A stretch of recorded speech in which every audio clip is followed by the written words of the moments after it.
संबोधन के दौरान मैंने इस बात का जिक्र किया था। सबसे पहले मैं उन सैनिकों, उन जवानों, उन अफसरों को नमन करना चाहती हूं जो हमारे देश के रेगिस्तानों में, हमारे देश के घने जंगलों में, बर्फीले पहाड़ियों पे हमारी देश की रक्षा करते हैं, जो हर पल देश के लिए अपनी जान देने के लिए तैयार रहते हैं। 1948 से लेकर अब तक, जब से पाकिस्तानी रेडर्स ने कश्मीर पे हमला किया, तब से लेकर अब तक हमारी देश की अखंडता की रक्षा करने में उनका बड़ा योगदान है।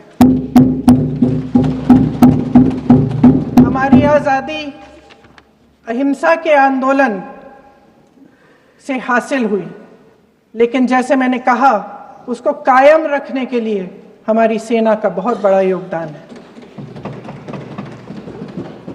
अध्यक्ष महोदय, कल मैं सदन में बैठी हुई सबके भाषण सुन रही थी। आदरणीय रक्षा मंत्री महोदय ने बोला, सत्ता पक्ष के कई मंत्रियों ने बोला। 1 घंटे का रक्षा मंत्री जी का लंबा भाषण था। सुनते सुनते एक बात मुझे बहुत खटक रही थी।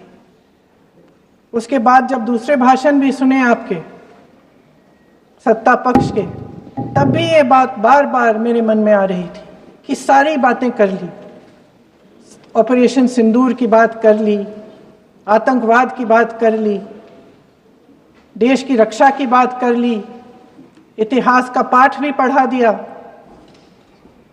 लेकिन एक बात छूट गई। उस दिन 22 अप्रैल 2025 को जब 26 देशवासियों को अपने परिवार के सदस्यों के सामने खुलेआम मारा गया, तो ये हमला कैसे हुआ, क्यों हुआ?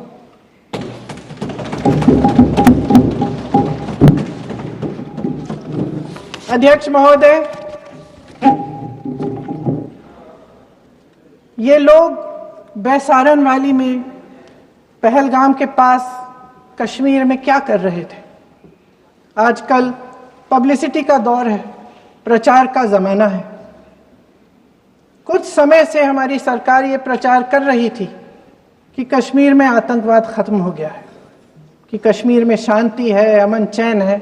प्रधानमंत्री जी ने खूब भाषण दिए, देशवासियों को कहा कि चलिए कश्मीर चलिए, सैर करिए। कई बार मैंने ये भी देखा मीडिया पर, टीवी पर, कि कश्मीर जाइए, ज़मीन खरीदिए, अब वहाँ अमन चैन है, शांति का वातावरण है। इसी बीच शुभम द्विवेदी, एक कानपुर के नौजवान, और उनके पूरे परिवार ने तय किया कि वो कश्मीर जाएंगे। शुभम द्विवेदी की 6 महीने पहले शादी हुई थी। उसकी पत्नी ने कहा कि उनके बीच एक ऐसा रिश्ता था, प्रेम और दोस्ती का ऐसा रिश्ता था कि वो एक दूसरे को बच्चों की तरह हंसाते थे। सोशल मीडिया पर एक वीडियो भी जारी है जिसमें पूरा परिवार एक साथ बैठा हुआ ताश खेल रहा है और ऐसे हंस रहे हैं, ऐसे हंस रहे हैं कि उस वीडियो को देख के किसी का भी दिल टूट जाए कि इस परिवार को इस तरह से उजड़ने क्यों दिया हमने। 22 अप्रैल 2025 को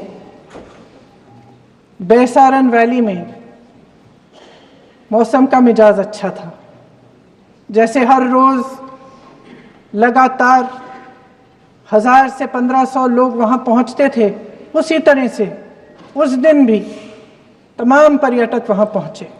वहां का रास्ता आसान नहीं है अध्यक्ष महोदय जी, जंगल से जाना पड़ता है, पहाड़ों के बीच जाना पड़ता है, घोड़े से जाना पड़ता है। ये परिवार वहां पहुंचे, मौसम सुहाना था, उनके बच्चे ट्रैम्पोलिन पे खेल रहे थे, कोई जिपलाइन कर रहा था, कोई चाय पी रहा था, तो कोई कश्मीर की सुंदर वादियों कि ठंडी हवा का मजा ले रहा था। शुभम अपनी पत्नी के साथ एक स्टॉल पे खड़े थे। तभी अचानक 4 आतंकवादी जंगल में से निकलते हैं और शुभम को वहीं अपनी पत्नी के सामने मार डालते हैं। उसके बाद वे वहां से पूरे वैली में 1 घंटे के लिए लोगों को चुन चुन कर मारते हैं। किसी के पति को अपनी पत्नी के आंखों के सामने, किसी के पिता को अपने बेटे के सामने, चुन चुन कर 26 लोगों को मार डालते हैं। शुभम की पत्नी घबराकर वहां से भागने की कोशिश करती है, अपनी जान बचाने के लिए जंगल की तरफ दौड़ती है। वहां पता चलता है कि तमाम लोग जंगल की तरफ दौड़े हैं और अपनी जान बचाने की कोशिश कर रहे हैं। कोई अपने बेटे का हाथ पकड़ के पहाड़ों पर घसीटता हुआ जा रहा है, कोई कश्मीरी घोड़े वालों और गाइडों की मदद लेते हुए चले जा रहा है। कोई रास्ता नहीं है, कोई तरीका नहीं है, लेकिन किसी न किसी तरह से शुभम की पत्नी के शब्दों में किसी ऐसी शक्ति ने हमको बचा कर रखा कि हमें किसी न किसी तरह से हम अकेले नीचे पहुंचे। और मैं उनके लफ्ज पढ़ना चाहती हूं, क्योंकि उन्होंने कहा कि इस पूरे समय जब 1 घंटे के लिए चुन चुन कर भारतीय नागरिकों को मारा जा रहा था, इस पूरे समय उसे एक सुरक्षाकर्मी नहीं दिखा, एक सैनिक नहीं दिखा।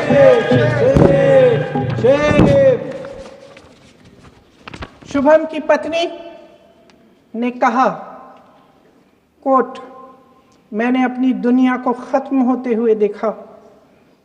अपनी आंखों के सामने एक सिक्योरिटी गार्ड नहीं था। मैं ये कह सकती हूं कि देश ने, सरकार ने हमें वहां पे अनाथ छोड़ दिया था। सिक्योरिटी क्यों नहीं थी वहां पे एक सैनिक क्यों नहीं दिखा? क्या सरकार को मालूम नहीं था कि यहां रोज 1000 से 1500 पर्यटक जाते हैं? क्या सरकार को मालूम नहीं था कि यहाँ के पहुंचने के लिए जंगल के रास्ते से जाना पड़ता है? अगर कुछ हो जाएगा तो लोग वहां से निकल नहीं पाएंगे। एक चिकित्सा का इंतजाम नहीं था, फर्स्ट एड का इंतजाम नहीं था, कोई इंतजाम नहीं था, ना सुरक्षा का ना फर्स्ट एड का। इन लोगों को भगवान भरोसे छोड़ दिया गया। ये लोग वहां पे इस सरकार के भरोसे गए और इस सरकार ने उन्हें भगवान भरोसे छोड़ दिया।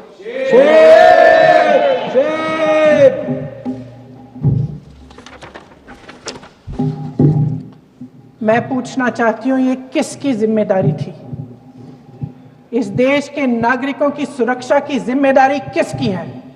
क्या इस देश के प्रधानमंत्री की नहीं है? क्या इस देश के गृह मंत्री की नहीं है?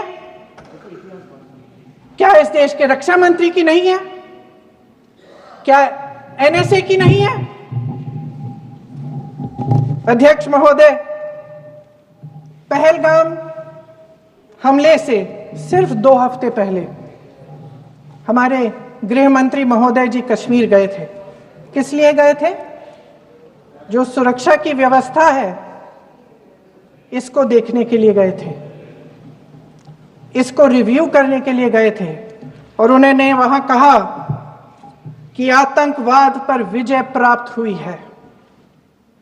ये 2 हफ्ते पहले है। 3 महीने बाद JNK के गवर्नर साहब एक आम इंटरव्यू में ऐसे ही चलते चलते कह देते हैं कि हाँ, बैसारन वैली में बहुत लापरवाही हुई और इसके लिए मैं जिम्मेदारी लेता हूं। ऐसे ही चलते चलते, और वो बात होती है, खत्म भी वहां होती है और वहीं खत्म हो जाती है। उनसे जिम्मेदारी ली भी नहीं जाती, कोई सवाल नहीं उठाता, कोई जवाब नहीं देता। अध्यक्ष महोदय, उस हमले की जिम्मेदारी एक आतंकवादी गुट जिसका नाम TRF है थोड़े दिनों बाद लेती है। कौन है ये TRF? 2019 में ये गुट बना, 2020 में इसने कश्मीर में आतंकवाद का काम शुरू कर दिया। और 2020 अप्रैल 2020 से लेकर 22 अप्रैल 2025 तक इन्होंने 25 आतंकवादी हमले किए। गृह मंत्री महोदय ने जब यूपीए सरकार के समय के आतंकवादी हमले गिने तो लगभग 25 गिनवाए थे अभी अपने भाषण में। इस गुट ने कश्मीर में 25 हमले 2020 और 2025 के अंदर एक पूरी लिस्ट है इन हमलों की। मेरे पास इतना समय नहीं है इसलिए मैं एक एक को नहीं पढ़ना चाहती, लेकिन मैं इतना कहूंगी कि इनमें रियासी का हमला भी था 2024 का, जिसमें 9 लोग मारे गए और 41 लोग घायल हुए। कुल मिलाकर 2020 से लेकर 22 अप्रैल 2025 तक टीआरएफ ने 41 सेना और सुरक्षा कर्मियों की हत्या की, 27 सिविलियन की हत्या की और 54 लोगों को घायल किया था। भारत सरकार ने टीआरएफ को आतंकवादी संगठन का दर्जा कब दिया? 2020 में दिया, 2021 में दिया, 2022 में दिया, 2023 में दिया। 3 साल बाद, 3 सालों के लिए ये आतंकवादी गतिविधियां कर रहे हैं और आप इनको आतंकवादी संगठन तब कहते हैं 2023 में। इसकी क्या वजह थी? ये सब सरकार के संज्ञान में था। और आप मुझे बताना चाहते हैं, सत्ता पक्ष के नेता बताना चाहते हैं कि ये सब आपके संज्ञान में था, लेकिन कोई भी एक ऐसी एजेंसी नहीं है हमारी सरकार की जिसको पता चला कि ऐसा हमला, ऐसा भयानक हमला होने जा रहा है हमारे देश में, कि पाकिस्तान में बैठे हुए इस हमले की योजना बन रही है कि हम भारत जाके हैवानियत करेंगे, 26 लोगों को मार डालेंगे और हमें पता ही नहीं है। क्या ये हमारी एजेंसियों की विफलता है कि नहीं है?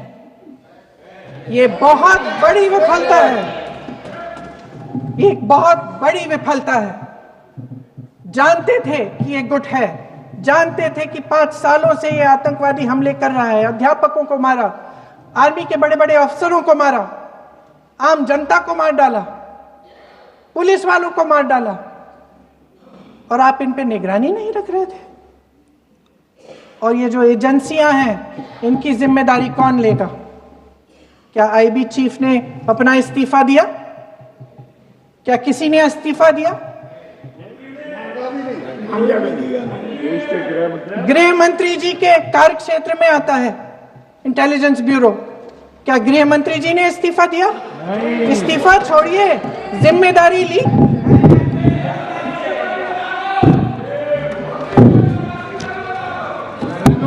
साहब देखिए, इतिहास की बात आप करिए, मैं वर्तमान की बात करना चाहती हूँ। आपको तो एक बहाना चाहिए, आपको तो एक बहाना चाहिए। पूरे परिवार का नाम गिनवा देते हैं। अरे अपनी जिम्मेदारी खुद लीजिए। 11 सालों के लिए तो सत्ता में आप हैं।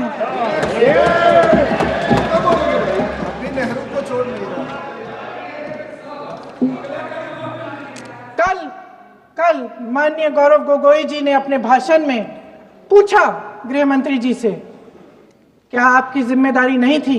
मैं देख रही थी। राजनाथ जी, रक्षा मंत्री जी यूं यूं अपना सर हिला रहे थे, कुछ बोले नहीं। अंदर से ये महसूस हुआ होगा कि यहाँ कुछ जिम्मेदारी थी, लेकिन माननीय गृह मंत्री महोदय जी हंस रहे थे, वे हंस रहे थे।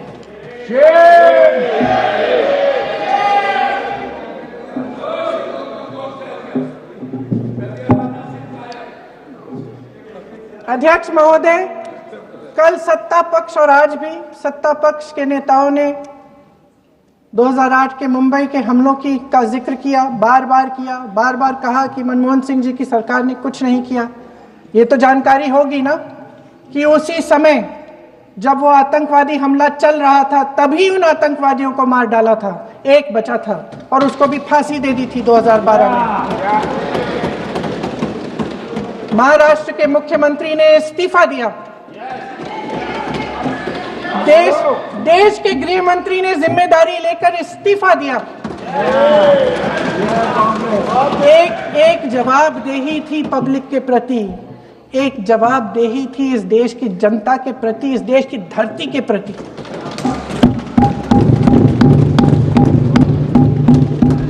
राजनाथ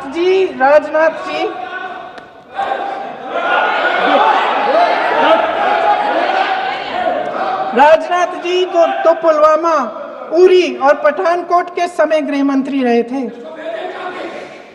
आज वे रक्षा मंत्री हैं और हमारे गृह मंत्री महोदय श्री अमित शाह जी के नाक के नीचे पूरा मणिपुर जल गया, दिल्ली में दंगे हुए, पहलगाम में हमला हुआ और आज भी वे उसी पद पर बैठे हैं। क्यों? अध्यक्ष महोदय, बमबारी से अखबारों के हेडलाइन बनते हैं, मगर कहानी सुरक्षा में की चूक में भी है। आज देश खोखले भाषण नहीं सुनना चाहता, देश जवाब चाहता है, तसल्ली चाहता है कि सच उससे छिपाया नहीं जाएगा। देश जानना चाहता है कि उस दिन अप्रैल 22, 2025 को क्या हुआ और क्यों हुआ। आप तो खुद अपनी पीठ थपथपाने में लगे रहते हैं। सेना, देश, संसद से सच छुपाते हैं। ऑपरेशन सिंदूर जब शुरू हुआ, हम सब ने समर्थन किया, सब एकजुट होकर खड़े हो गए इस देश के लिए। दोबारा होगा, दोबारा खड़े हो जाएंगे। अगर हमारे देश पे हमला होता है तो यहां इस सदन में किसी भी पार्टी का हो, कोई भी हो, सब आपका समर्थन करेंगे। और हमें अपनी सेना पर गर्व है कि उन्होंने इस बार भी दृढ़ता से लड़ाई लड़ी, धैर्य से लड़ाई लड़ी, वीरता से लड़ाई लड़ी। लेकिन इस ऑपरेशन का सिंदूर का क्रेडिट, उसका श्रेय तो हमारे प्रधानमंत्री जी चाहते हैं। सही भी है, ठीक है, सही है, श्रेय ले। ओलंपिक्स में हमारा मेडल आता है, उसका भी श्रेय लेते हैं,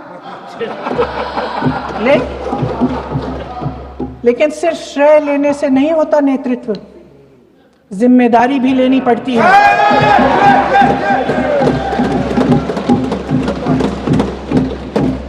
देश के इतिहास में ये पहली बार हुआ, देश के इतिहास में ये पहली बार हुआ कि जंग होते होते ही रुक गई है जी। और इस रुकावट का ऐलान हमारी सरकार, हमारी सेना नहीं करती, अमेरिका के प्रेसिडेंट करते हैं, अमेरिका के राष्ट्रपति करते हैं। ये हमारे प्रधानमंत्री महोदय की गैर जिम्मेदारी का सबसे बड़ा प्रतीक है। आज गृह मंत्री जी ने इस बात पर उल्लेख किया। उन्होंने कहा, उनके शब्दों में उन्होंने कहा कि पाकिस्तान के पास शरण में आने के बजाय कोई चारा ही नहीं था।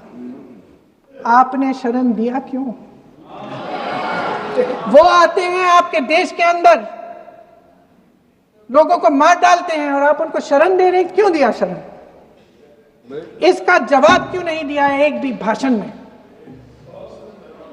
जैसे ये बात उठी, शरण की बात की, हमारे गृह मंत्री जी ने इतिहास में चले गए। नेहरू ने क्या किया, इंदिरा गांधी ने क्या किया, यहां तक कि मेरी मां के आंसुओं तक चले गए।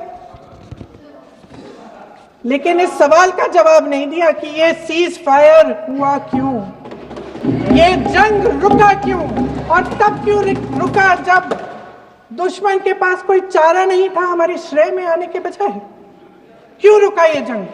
इसका जवाब नहीं दिया। धन्यवाद। आप देंगे?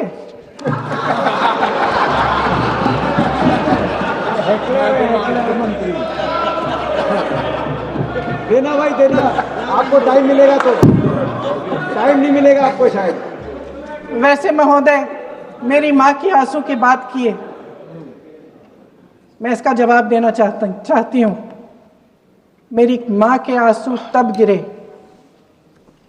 जब उनके पति को आतंकवादियों ने शहीद किया, जब वे मात्र 44 साल की थी। और आज अगर मैं इस सदन में खड़ी हूं और उन 26 लोगों की बात कर रही हूं, मैं इसलिए कर रही हूं क्योंकि मैं उनका दर्द जानती हूं, महसूस करती हूं।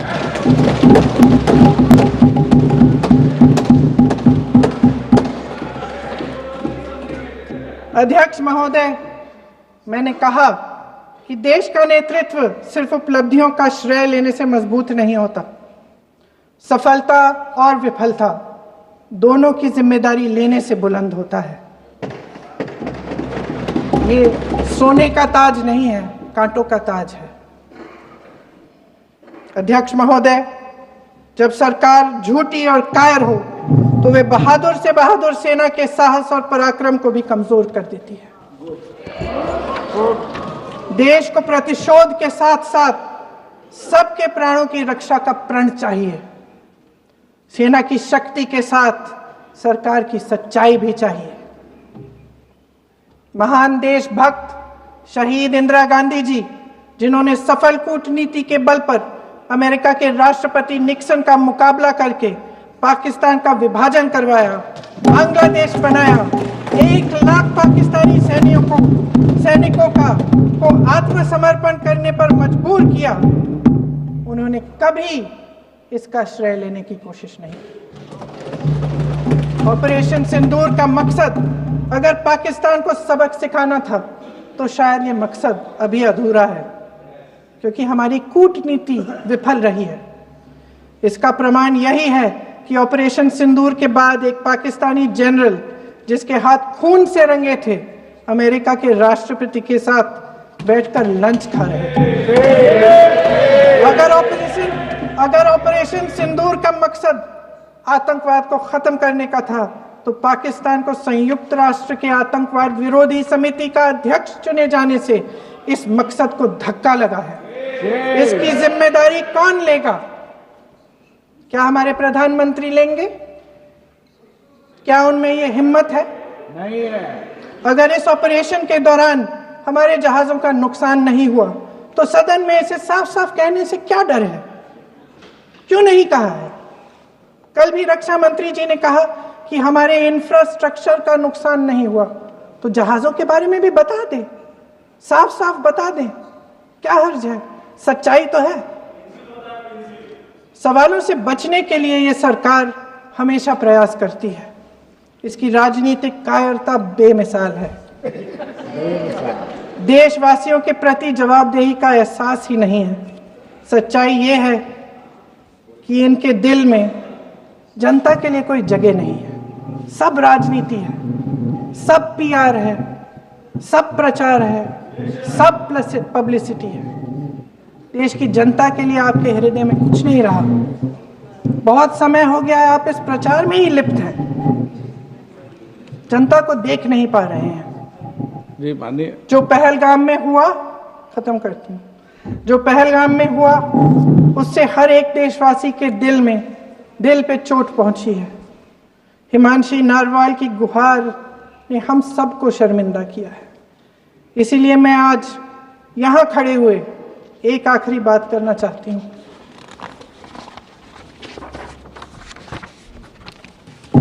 इस सदन में लगभग सभी के पास सुरक्षा है, सुरक्षा की व्यवस्था है। हम जहां भी जाते हैं हमारे साथ सुरक्षा कर्मी आते हैं। आपको भी मिल जाएगी, आप मंत्री बन जाएंगे, आपको भी मिल जाएगी। मैं मजाक की बात नहीं कर रही हूं, थोड़ा सा धैर्य रखिए। उस दिन पहलगाम में 26 परिवार उजड़ गए। 26 लोगों को अपने परिवार के सदस्य के सामने मारा गया। 26 बेटे, पति, पिता गुजर गए। उनमें से 25 भारतीय थे।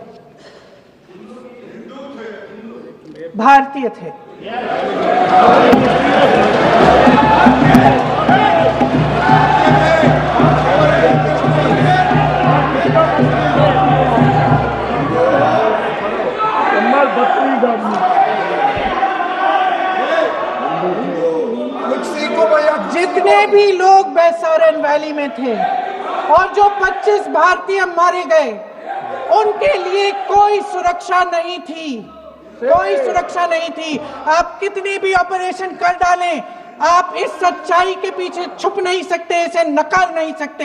आपने उनको सुरक्षित नहीं किया।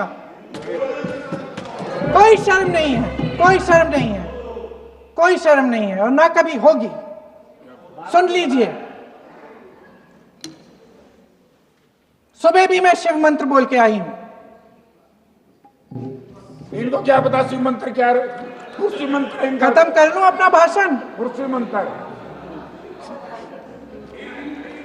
मैं एक बार उन 25 भारतीयों के चुप रही। मैं एक बार उन 25 भारतीयों के नाम इस सदन में पढ़ना चाहती हूं ताकि यहां बैठे हर सदस्य को यह एहसास हो कि वे भी हमारी तरह इंसान थे, किसी राजनीतिक बिसात के मोहरे नहीं थे। वे भी इस देश के बेटे थे, वे भी इस देश के शहीद हैं। उनके परिजनों के प्रति हम सब की जवाबदेही बनती है। उन्हें सच्चाई जानने का हक है। समीर गुहा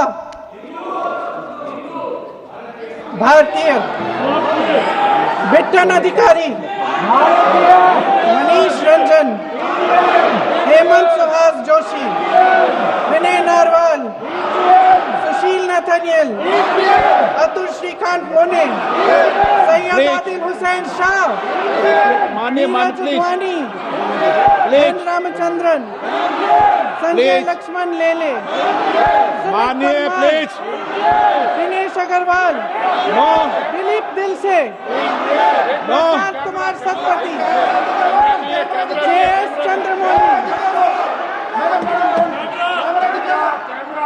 अब आप बोलिए, अब आराम से बोलिए। JS चंद्रमौली, यतीश परमार, S मधुसूदन राव, माननीय सदस्य, नारेबाजी का सदन नहीं है। शैलेश कलाटिया, ये तरीका ठीक नहीं है आपका। मंजुनाथ राव, कौस्तभ गनबोटे, शुभम द्विवेदी। जय हिंद।